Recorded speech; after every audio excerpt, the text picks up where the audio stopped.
And a very good afternoon to one and all. And thank you very much for joining this Bosch Building Technologies Coffee Talk number 4.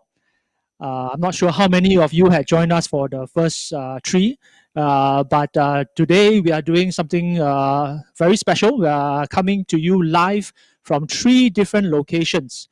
Right here, I'm standing on the 5th floor of our Bosch Singapore office. And this is the Bosch Building Technologies and I/O Experience Center. Together with me today, I also have Jason on the 1st floor of the Bosch Singapore office, as well as Ikarin calling in from Thailand. Hello, everyone.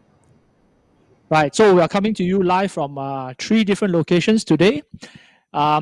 For those who didn't join us for previous coffee talks, the first coffee talk, we did that really at the start of the year, where we talked about connected buildings. In that presentation, we talked about how we use cameras as a sensor to collect lots of information about what's happening around us, as well as sensor data from other third-party sensors and multi-sensor devices, and taking all that data, filling a data lake. And upon this data, we do further analytics. We create dashboards, create applications. We are able to give insights to facility managers about what's happening around the building. How is our building being used? How is space being used? Right? So with that insight, we can also plan better and manage our buildings better. So that was coffee talk number 1. As we progressed into the pandemic, there was also interest in how can we allow people to give safe entry into buildings, into rooms. And so we talked about touchless access. And in that coffee talk number 2, we talked about how facial recognition access control could be applied in order to facilitate smooth flow of people without the need for touching things. That's coffee talk number 2. And then towards the middle of the year, as companies were getting used to working from home, working from separate locations, there was also a need for business to get on moving and people to keep meetings going on. And so here in coffee talk number 3, we talked about how the Bosch Dicentis wireless conference system could help companies to also maintain social distancing and yet still keep and carry on having meetings and discussions so that business can continue. And I think the Dicentis wireless conference system is ideal for such a use case because it's number 1 wireless, and therefore you can adjust the distance between each delegate to ensure that there is appropriate social distancing, or at the same time you are able to then conduct these meetings simultaneously from different rooms or different locations, also linking to Zoom and to Skype and other known platforms. So that was coffee talk number 3. And right now, companies want to get back to business. They want to ensure that there's business continuity. And you can see that the shops are starting to open up again. People are starting to come back into the malls and to offices.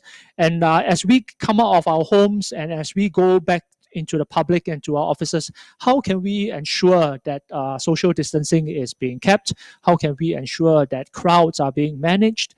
And that's what we hope to touch on a little bit today. We will cover some of the solutions that talk about how do we monitor social distancing violations, how do we track them, and how do we have an insight as to how crowds are forming within the office, or how do we manage people flow. Right.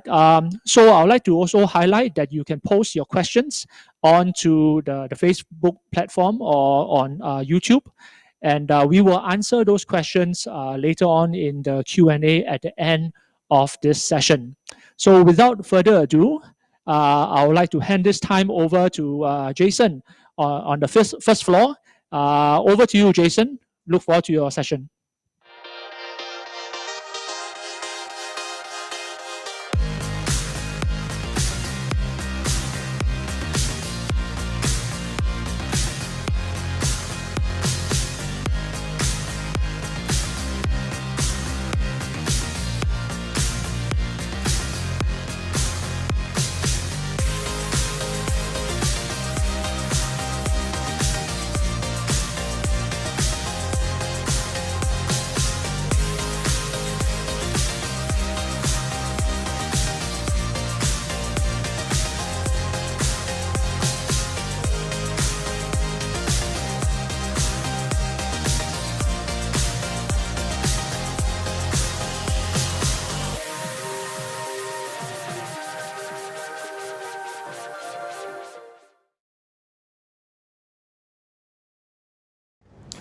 In the past few months, it has been a really difficult period for most of us, given what had COVID done to our daily life.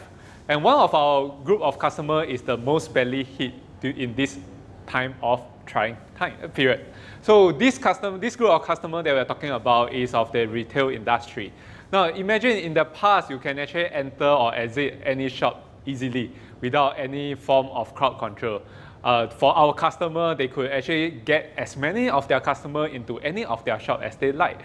But when COVID started to hit the shores of most of the country, this situation no longer applies because it means a situation whereby most of our retail customers need to now have proper crowd management controls in their respective stores to ensure that there are not too many people in the areas and people practice safe distancing.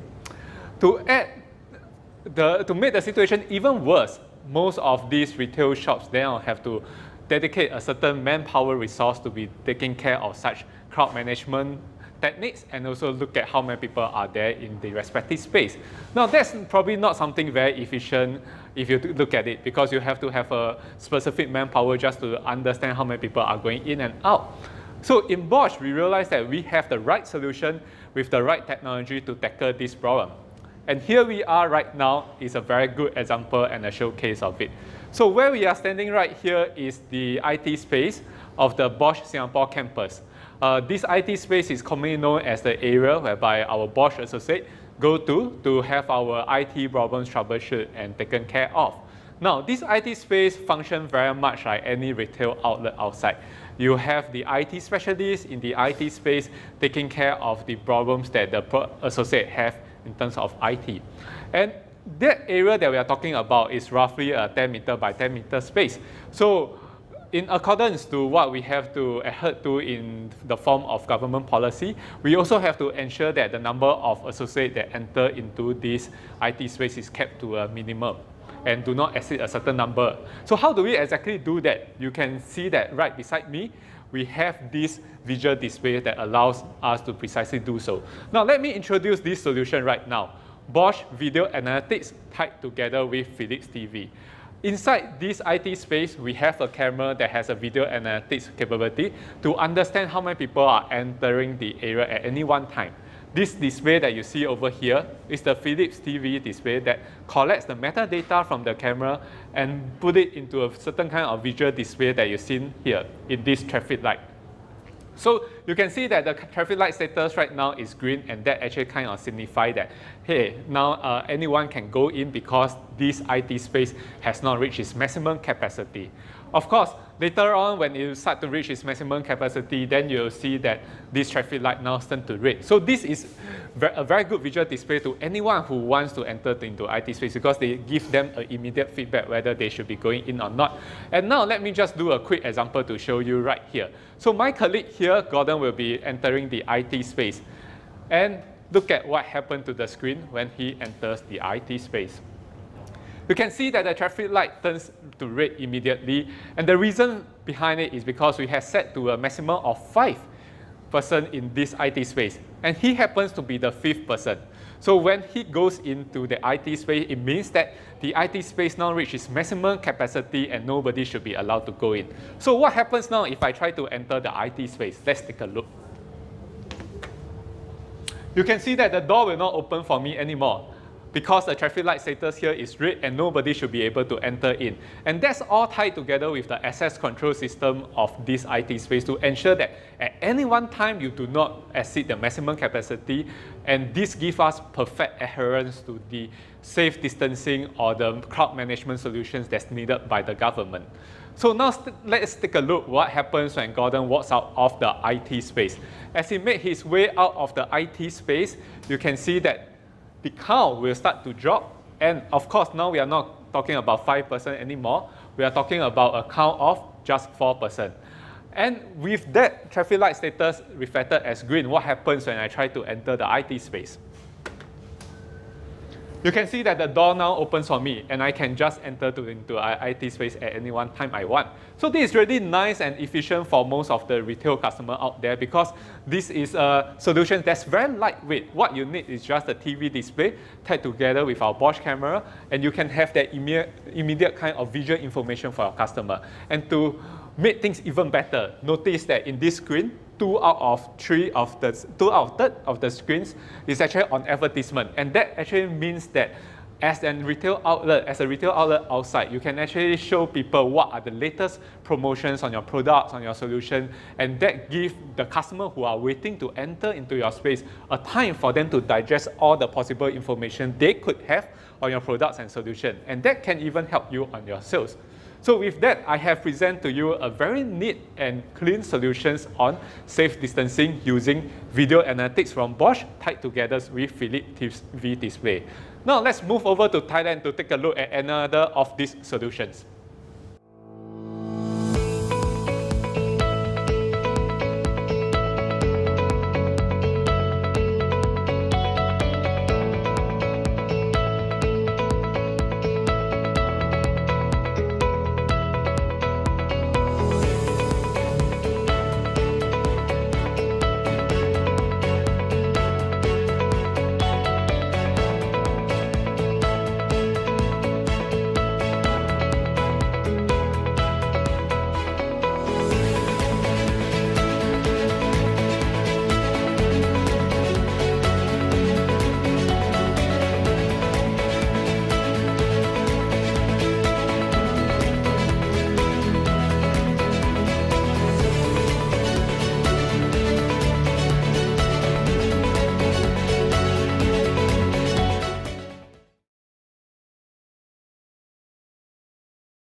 Good afternoon, everyone. I'm Ekrin, Country Manager of Bosch Building Technology in Thailand and Laos. Now we are live broadcasting from Bangkok, Thailand in our Bosch Experience Center. This is our innovation house that we normally use for our Bosch partner and customer to have experience with our Bosch product technologies and solutions. Today, it's my pleasure to meet all of you in our coffee talk number 4 with topic addressing COVID-19 challenges in building with Bosch solutions. Previously, as Jason has presented about cloud management solution by showing traffic light on display. Anyway, for cloud management and physical distancing need to be managed well together. So in this session, I will talk about how we can utilize our Bosch with built-in machine learning capability. It's called Camera Trainer to create safe distancing measure solution in building. Let's see from our live demo how it works. We train our camera to know and learn to detect predefined objects such as a red cross sign in this use case, and combined with intelligent video analytics in our camera that can classify object as a person to set the alarm rule. So whenever there is person sit in the middle of sofa, which our camera cannot detect a red cross sign, and there are already 2 persons sit on left and right hand side, there will be alarm. Attention, please keep your social distance from others by leaving the middle seat empty. Thank you. As you just heard from the announcement, this alarm can be set to automatically to public address system for announcement.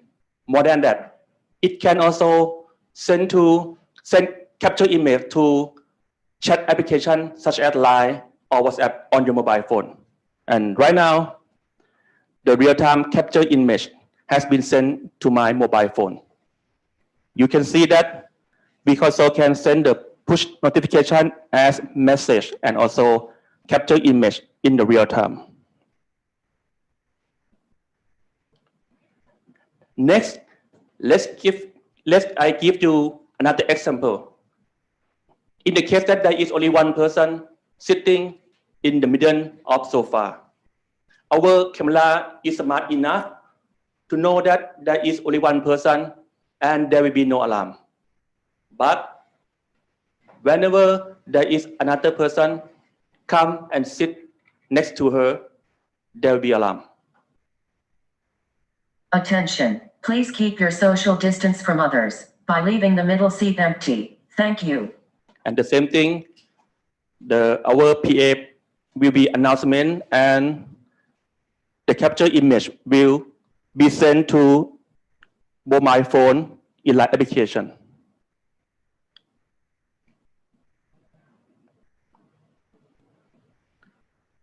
So this solution will be really useful to warning the people in the area to keep physical distancing and to alert to the one who is responsible in that area to know what happened in real time.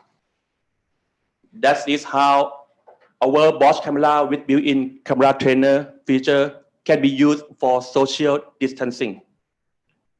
Next, let me give you a bit more detail for how we set up our camera trainer.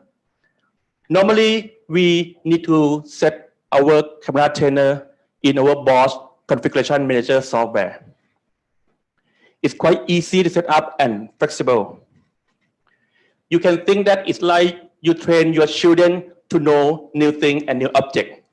The same thing that we need to train our camera to know the new thing and new object. In principle, we need to train our camera average above 100 times in order to have accuracy result. The more they learn, the more accuracy they can perform. After we train our camera, we will set compound event. You can see that we have two conditions over here.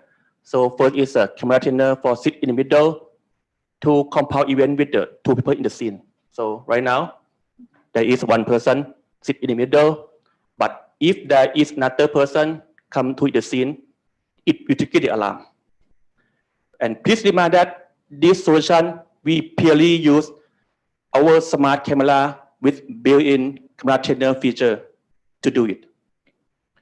So I hope that you have some ideas from my session and you can think to apply this camera with built-in camera trainer feature to solve your pain point in other use cases. That's all for my part. If you have any question, please feel free to type your question in the comments and we will respond to you in our live Q&A session. We will now introduce the next session, visualizing data through software NetGenic dashboard solution in a short video.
Hello everyone, welcome back to the Experience Center here in Singapore. Hopefully you've had a great virtual trip over to Thailand. So extending from the topic that we are going to cover today, it's really about how do we utilize various different technologies in order to better manage the building, especially in light of the current situation of the pandemic, and thinking about how we progress forward. So today what I would like to cover with you is to kind of give you an explanation, a little bit more detail and insights about the topic that was covered in the earlier video that you've seen, right? So it's really about how do we utilize cameras as sensors, pairing it up with the ability of the camera to do video analytics, and ultimately using the data that's generated from the camera in order to produce a dashboard that provides meaningful insights for facility managers in order for them to better manage the building. So in order to do that, I would first like to draw your attention to this screen over here on the right. Yeah. So as you can see, this screen is really just a typical scene that's someone that's operating in the security room would be able to see. It basically consists of an interface of our video management system.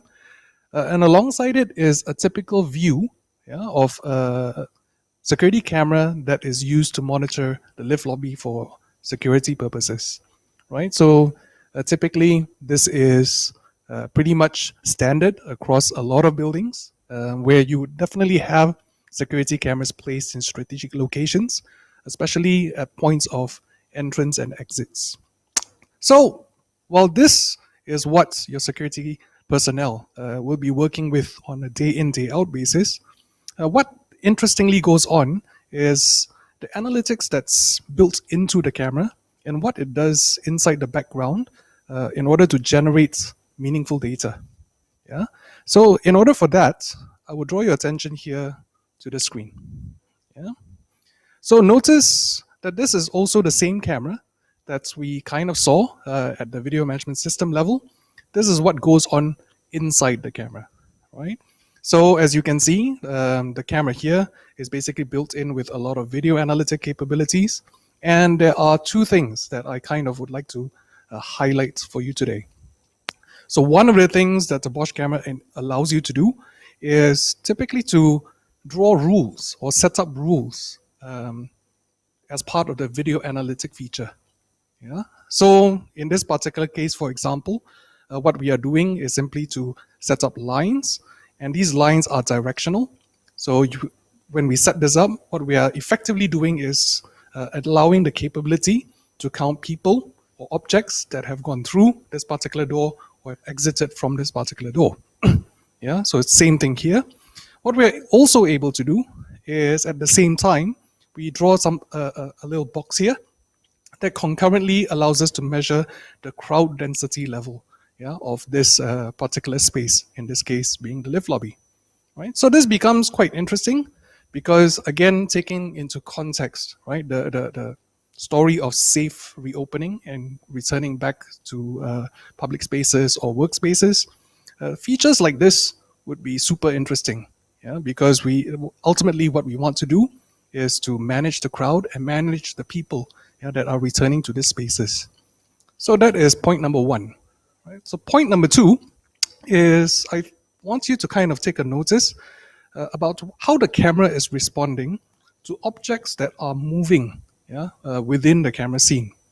So notice how, as my colleague here is taking a little stroll in the lift lobby, you will notice that there's actually this little bounding box, right, that is encircling the object.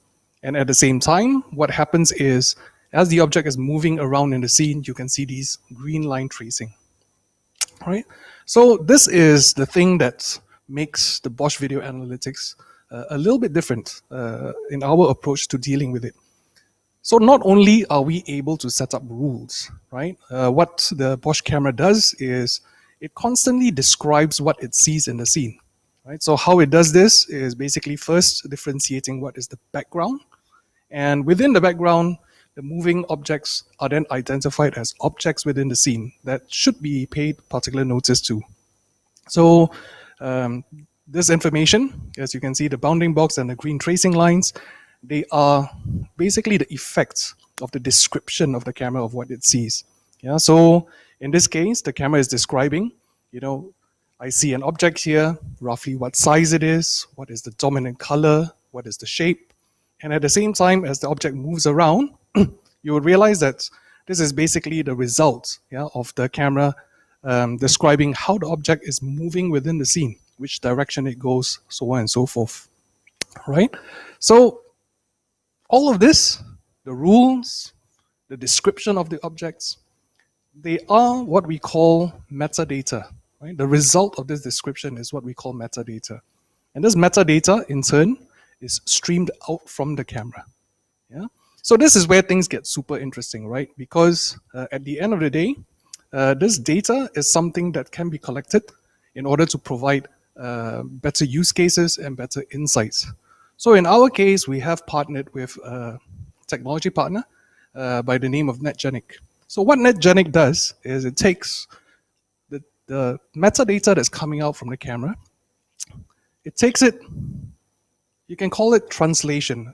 Essentially what it does then is it's decoding this metadata into a format that you can then use in order to create various different visualizations, right? So in order for you to see the result of this visualization, yeah, I would then draw your attention to this screen here.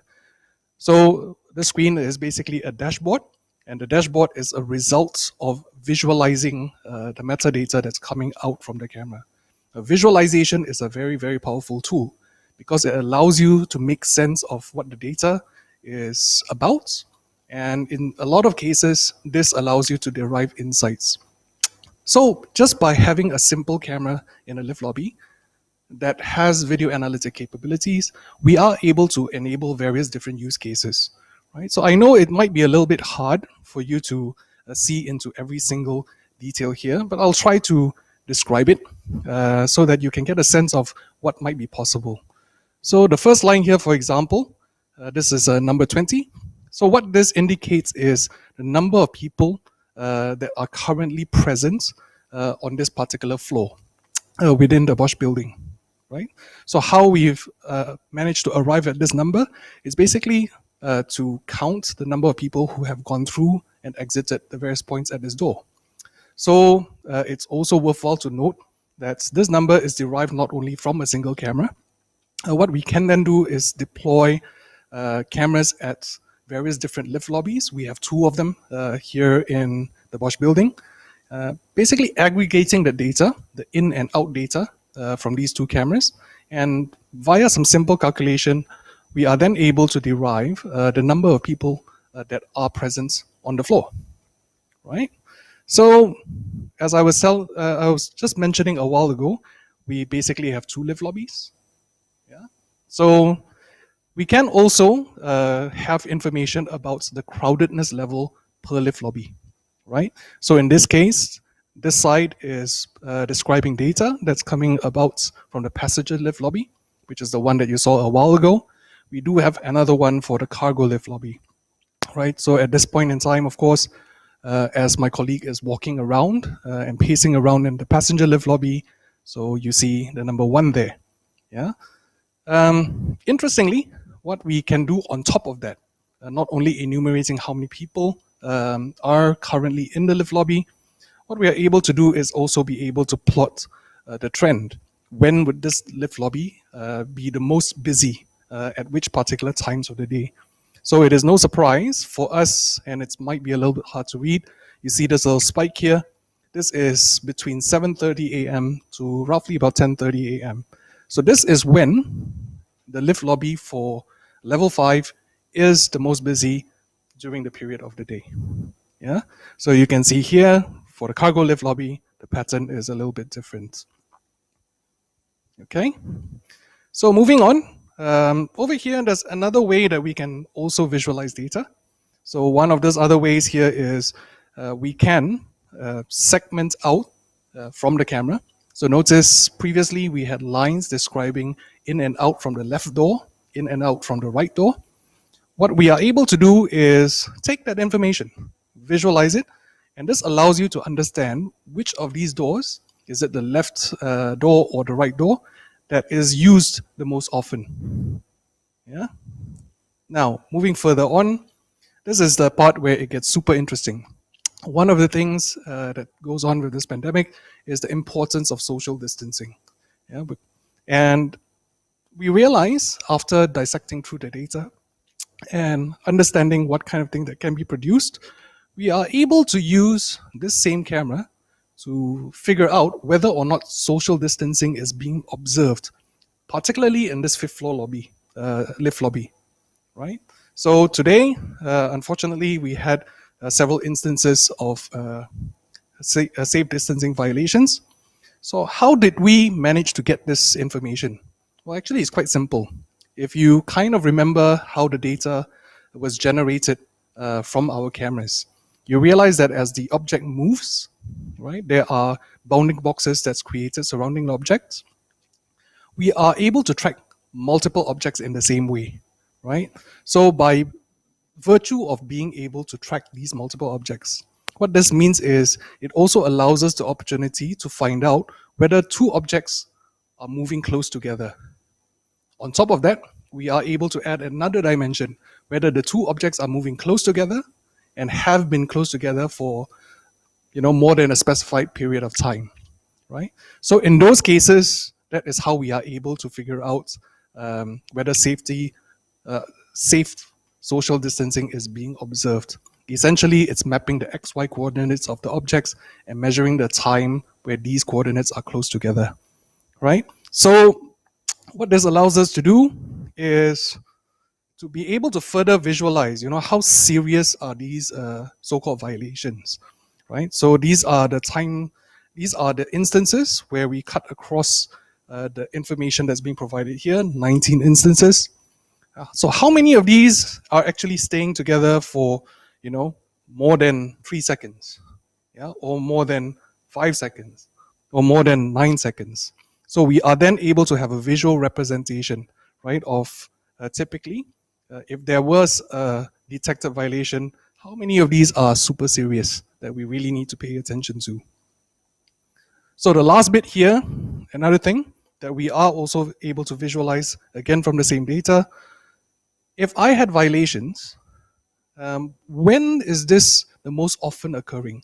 So of course, it's no surprise.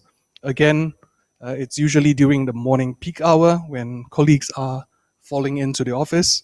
Typically then we have a spike in this social distancing topic, where it's between 8 to 10 a.m.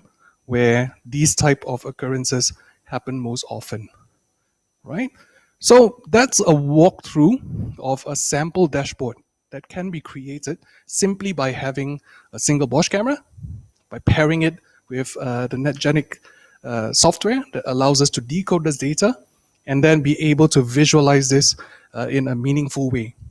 So this in turn provides a lot of opportunities for insights that helps facility managers better manage the building.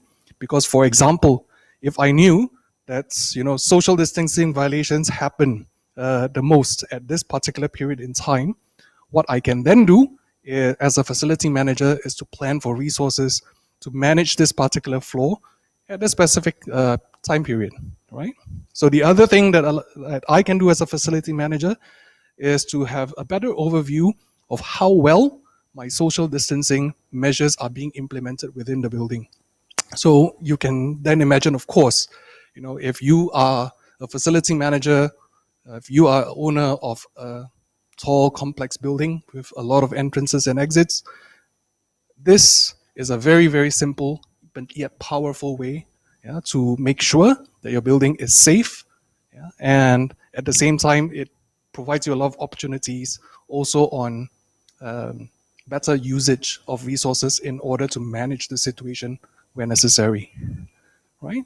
So hopefully, walking through this entire step, you can then see how the Bosch camera with the video analytics capability, its unique ability to describe the scene in terms of metadata, that can then be paired with a software provided by our technology partner, NetGenic.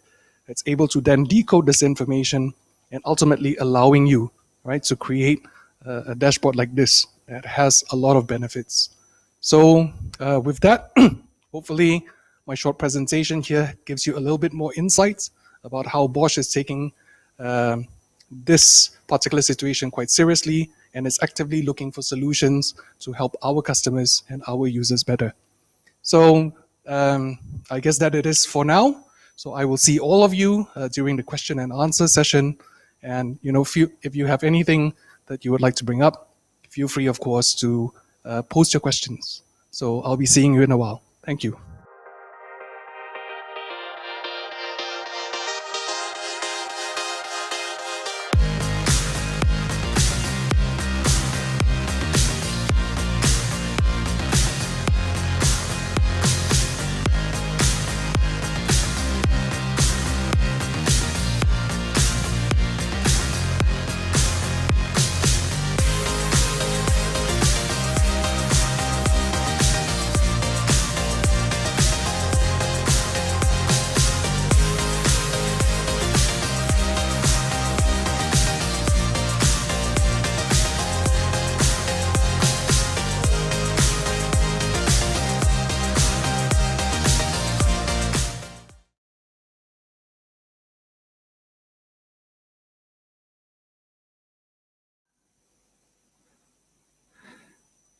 Hello and welcome back to Coffee Talk 4.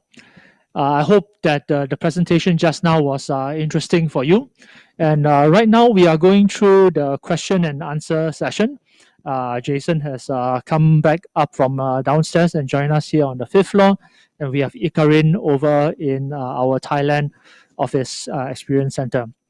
So just now, Jason had presented to you a solution for crowd management that is done in collaboration with our partner Philips Display.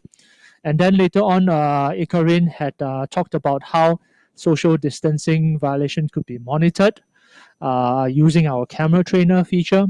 And then Adrian talked about how the data from the metadata from the cameras could then contribute to the creation of dashboards to give insights to how a building is used, how crowds are forming, how many incidences or violations, social distancing violations there are, or how many people there are on any particular floor or in a particular building. So now we'll go on to the questions. Do continue to post your questions on Facebook or on YouTube, and we'll start off with the first few questions that have come in. And I think the first few ones would go to Adrian. With regards to the dashboarding solution, number one, must I use Bosch cameras? And is this solution on premise or on the cloud? All right. Thank you, Michael, and thank you guys, of course, for the questions. So I guess the question is in two parts. First of all is whether or not, we must use Bosch cameras for this dashboarding solution. So again, during my presentation, I hope, the answer is somewhat clear, but if it's not, here I am repeating it again. The ability of this dashboard to be created primarily comes from the fact that the Bosch cameras come with built-in video analytic capabilities. So that's one. The second thing is the outputs from this camera after its processing of the video and after analyzing the video within the camera, it generates metadata. So the dashboard is essentially a visualization of the metadata that comes out from the camera, right? So in a long form but short way, Bosch cameras are the ones that's, the Bosch cameras are really the engine behind the solution, if you can think of it that way. All right. So I think the second question was about premise or cloud. Right, premise on cloud. So it's a little bit technical, but I try to clarify it for you. So clearly the cameras must be installed on premise. So I guess the question then is, what exactly is this NetGenic piece, and where do I reside it? So to be clear, NetGenic is just a small piece of software, right? And this piece of software, it's really entirely up to you whether you'd like to install this software on a machine that you've provided on premise, or would you like to install this software onto cloud, right? Onto a cloud platform somewhere. So the big implication here is whether the data from the camera, right? Whether does it travel within the premise before sending it out, or do you have the camera constantly sending data out to the cloud, right? So depending on where this NetGenic piece is. So then what NetGenic does is then it kind of translates the data, decode it, which then allows you to do this dashboarding, right? So at the end of the day, the dashboarding solution, again, can be a piece of software that you can install on site. Yeah? So for example, Power BI is a dashboarding software that you can utilize on site. Or if you have a cloud version of a dashboarding software like that from Tableau, that can be on the cloud. So it really doesn't matter where you locate it. The important thing is to understand the implication of where you put your software components, because that directly impacts how your data is being used. And I think you have also answered the next question, which was whether it supports other dashboarding software. So you mentioned about Tableau. You mentioned about Power BI, right? So, so the answer to that question is yes. It does support other dashboarding software. So Yeah. correct, because at the end of the day, like I said, NetGenic is on the input side taking metadata, yeah, that's coming from the camera. The output side is basically open format and can be configured to be targeted to specific dashboarding platforms. So Power BI, for example, Tableau, for example, just two of the more popular ones. Okay, thank you, Adrian.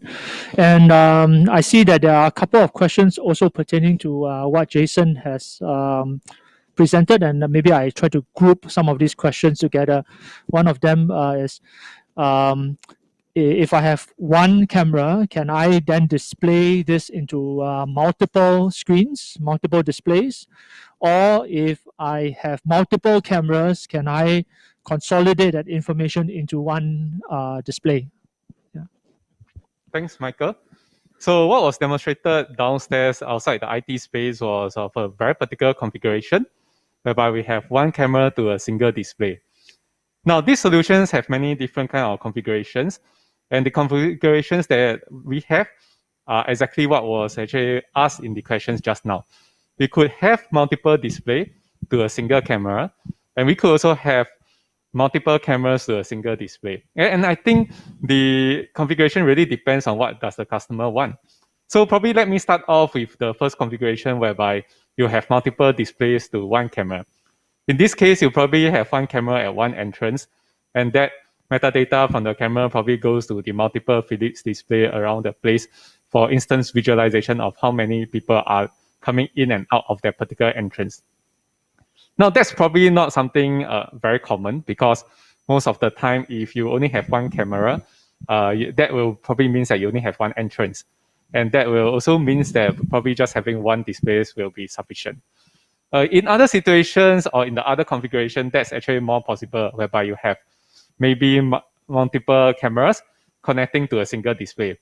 And the value of having this configuration will be to actually allow the customer to understand how many people are there in the single compound from the metadata that's coming from the different camera and aggregate it in that single display so that everyone can have instant understanding of how many people are there in that particular compound from the metadata from the camera. And that actually gives the very clear information to customer who wants to come in because they can then see that although this place have multiple entrances and exit, I could already see from a glance that, hey, this place is already fairly occupied and I shouldn't be making my entry into the place. So yes, we support multiple configurations and it's really up to our customer needs. And just now on the display that you had, it was a traffic light visualization, a green light and a red light, right? Are we able to then have different forms of representation about whether they should stop and wait, or can we have 3 lights instead of 2? Can we have a different picture? How is this configurable? Yes, they are all configurable. In fact, when we were trying out in our own IT space, we actually try out with a few configurations. Some of them will be probably having a 3 light status whereby you have a red, amber, and green. So sometimes you might want to give a certain warning. You might not want to stop your guests altogether. You might just want to give them a little bit of warning that we are reaching the maximum capacity, and that's why you use a 3 traffic light system. There will also be situations whereby you probably do not want to use a traffic light. You just want to tell them go or no go. And that's actually also something that we have tried out in the IT space. So generally, we stick to the one that we have right now because that gives us the right amount of visual information that we want to give to our customer or our associate before they enter the IT space. And I guess we can also change some of the displays, right? So for example, we had the traffic light, we have some other information on the other side. We can change the advertisement over time. Yeah. Yes, we can actually change the advertisements over time. So let's say probably now is the fall and you decide that you have a fall probably promotions that's going on outside your retail store or in your retail store. You can just have the advertisement in the Philips display. And probably some months later, you decide you want to have more promotions or winter promotion. And you can actually change the advertisement at your own fancy. And that is actually something that we actually advocate because this solution is really flexible in terms of how you want to use it. Okay, no fall or winter promotion here in Singapore. Only rainy season or no rainy season. Okay, I think there are also some questions coming in pertaining to what was being demonstrated by our colleagues in Thailand. So right now, I would like to pass this time over to Ikarin for you to maybe cover some of those questions that were posed pertaining to your demonstration, and also cover some of the questions that are coming in via Facebook Thailand. Ikarin, over to you.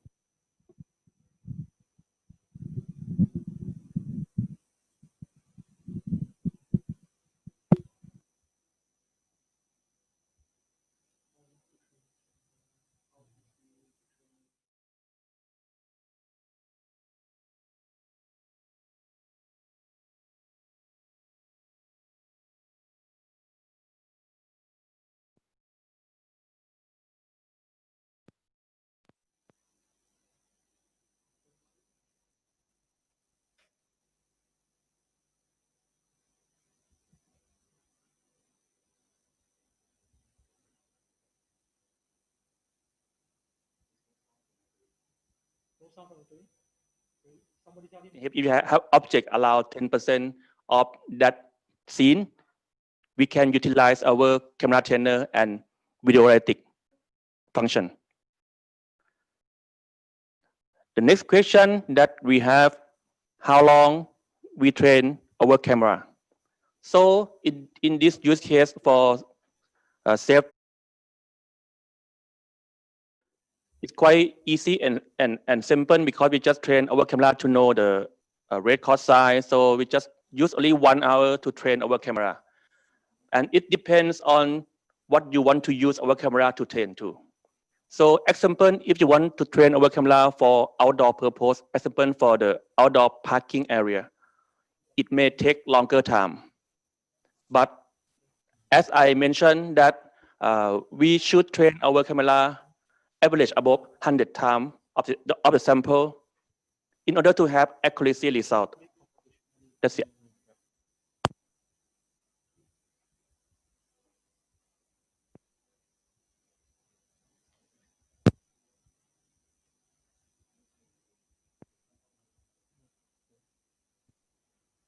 If there's no sound, ask them to pass it back to me.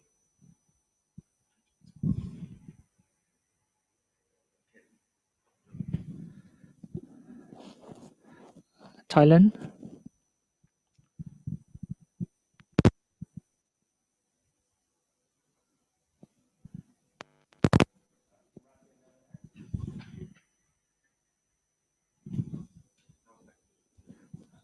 Okay, sorry for the technical difficulties just now. I think there were some sound problems coming up from Bangkok.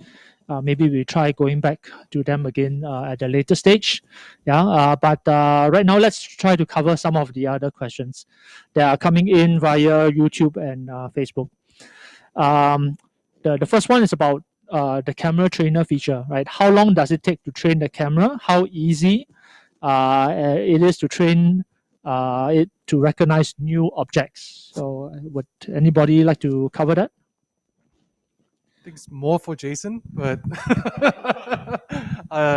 generally it doesn't take long because our experience in training this data, it takes about half a day. So it's a very, very small subset of machine learning where we are able to kind of get the thing going using 100, 200 or so sample pictures. Would Jason agree? Yep, around 100 to 200. And in fact, I guess we have demonstrated multiple applications within the building that utilize camera trainer capability to recognize for specific object. So if you're following us in our previous coffee talk, we probably demonstrate the use of camera trainer to recognize trolleys, the use of camera trainer to detect probably a car park lot. And all of them probably take around just half a day of work. And the number of samples you are talking about was exactly what Adrian was talking about just now, just 100 to 200. So I probably also take on the part whereby we talk about how easy it is to train the camera to recognize such object. Personally, I have never used a simpler software to train the object because you have to understand that in our Bosch camera or our video analytics system, we make things really, really easy for our customer to use it. And that actually even dwells in the area of machine learning. Some of you might be thinking in the area that, hey, if I have to be doing machine learning, I need to learn some Python, I need to be doing some coding before I can train the camera to recognize object. The Bosch philosophy is different. We don't do things this way. We make sure that it's done as easy as possible for our customer. So our customers simply need to just click and drag and just click on the objects that they want the cameras to be training, to be recognizable. And after a while, the cameras will auto understand that, hey, this is the objects you want to recognize. And in a half a day's time, you could already start to deploy this model onto the camera and you start to get instant results. Yeah. There's this question for the people counting solution. How do I exclude staff movement? I think we also had a bit of a challenge with regards to our IT space where we have some of the technical support staff that are working within there. So maybe you can share your experience about how we managed to exclude them or take them into consideration. Sure. By and large, the solution that we showcased just now does not really exclude the staff movement from counting. And there are actually good reasons why did we not have that included in the solution. So if you have to try to exclude staff movement from counting, it means that you have to put in certain amount of recognizable features in that software, right? And that could mean that we might be delving a bit into a privacy issue. Because to do that, you probably need to have some things like facial recognition and so. So we typically do not want to have our associates feel that their privacy is being violated, and hence we don't actually advocate that we use facial recognition to exclude our staff movement or exclude our staff from being counted into the solution. But at the end of the day, we can actually work around with some of the solutions that we have. That is, the display that you're looking at is also configurable. So meaning to say that it's not just from the camera input. And let's say if your staff is entering, they can actually configure the display to minus his or her own count. And that means that the staff movement will not be counted in the totality on the screen. And that actually allows the same effect to be achieved without intruding or invading their privacy. Okay, while there might be some other questions, maybe I'd like to give this opportunity to go back to Thailand due to the technical difficulties just now. Ikarin, over to you. Would you like to cover some other questions that are coming from your side? Okay. Thailand, I Ikarin. repeat the question again that we have in Thailand. So the first question, what's maximum area coverage of one camera to use the camera trainer and video analytics to monitoring? So the answer is it depends on how you hanging the camera and which model you use, the lens you use. But basically, we recommend that the object in the area should have ratio at least 10% of coverage area to can utilize our video analytics and camera trainer function. The second question, how long to train our camera? For use case that we show for safe distancing measure, it's quite easy and simple that we just train our camera to detect our record size. So we use very short time, only 1 hour. But it depends on what the object and environment you need to train. You want to train our camera. Example, if you want to train our camera in the outdoor parking area to train the available parking lot and train the car. So you may take a longer time to train for make it work. But anyway, we need to train camera average above 100 times to have more accuracy. And next question that we have, can we copy camera configuration from one to another camera? It is yes, if our camera we use for specific scenes on the same scene that we train that camera. Example, if you use camera to detect in the lift, which is the same specific scene and area, yes, you can copy and paste the configuration to every camera. But in the case that you use in other area or other environment or other scene, you need to train our camera again. That's the answer. So I want to hand over back to Singapore office to Michael. Okay, thank you, Ikarin, for covering those questions and answers. Okay, I think we are only left with a couple of minutes more. There was a question about where can I find the materials from the previous Coffee Talk 1, 2, and 3. If you go to, if you connect to my LinkedIn account, I have posted the link and also a write-up about the previous 3 Coffee Talks, and I will likewise post a write-up as well as a link for the video for today's Coffee Talk as well. I would like to thank my co-hosts, Jason, Adrian, and Ikarin for doing this session together with me. And if you like to, I'd like to encourage you also to reach out and connect with us on LinkedIn. And I can see that there were also other questions that we were not able to cover during this short period of time. So do connect with us on LinkedIn, and we'll be more than happy to engage and to discuss whatever other questions that you might have, and as well as linking to us on Bosch Building Technologies linking page to find out about other webinars that are coming up, other talks that are interesting stuff that will be coming up. And we frequently also post other videos and content that you might find interesting moving forward. So thank you very much for being with us and spending time with us for Coffee Talk number 4. And we look forward to seeing you again soon. Have a good day ahead. Thank you. Thank you.